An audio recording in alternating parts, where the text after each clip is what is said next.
Hello everyone, and good evening po sa inyong lahat. So for today's video ay magluto po tayo nitong ating tortang giniling. So ito po yung aming breakfast kaninang umaga.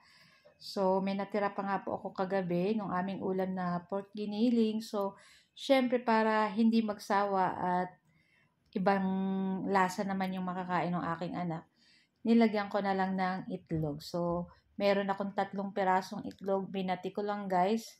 Tapos sinama ko yung ating natirang tortang giniling. Konti naman na lang yung natira guys. Kaya sayang naman, di ba?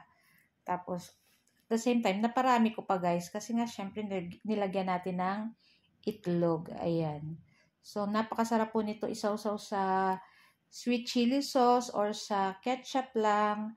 Tapos, sa mainit na kanin, ang sarap nito guys. Pwede nyo rin ipalaman sa monay, sa sliced bread. Siyempre, lalo na po ngayong panahon, talagang may bagyo pa po tayo sa parting Bisaya po yata. Kaya maulan po dito sa amin sa Bicol. Pero, hindi naman po sobrang lakas. Kumbaga, maya-maya uulan pero mahina lang naman. So, hindi naman po nagdulot ng baha. Wow, Tagalog na Tagalog, nagdulot. So, yun na nga at lulutuin lang po natin itong ating tortang giniling. So, babalik-balik na din lang po natin itong ating itlog.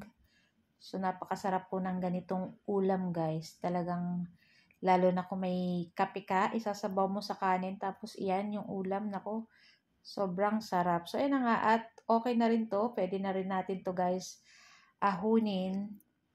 So, tayong mga nanay ay madiskarte po sa ating mga ganitong ulam, lalo na pag may mga leftover po tayo. Ayan, syempre, para hindi nakakasawa, ay pwede nating ulitin. Pero depende po sa mga leftover na ulam. Ayan. So, katulad nitong pork giniling, pwede natin nga talagang itorta at napakasarap po niyan pang breakfast. So, yan na nga at ahunin na po natin iyan. So, isunod pa natin dyan yung ating second batch hanggang maluto natin lahat. Yung ating tortang giniling. So, ayan. Ano ko lang guys. Tawag niyan, pigpiplip ko lang yung side to side. Yung tawag niyan, yun na yun.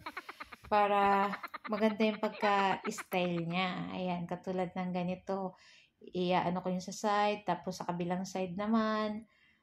Ayan, parang nakaipit yung ating giniling dun sa loob ng ating itlog.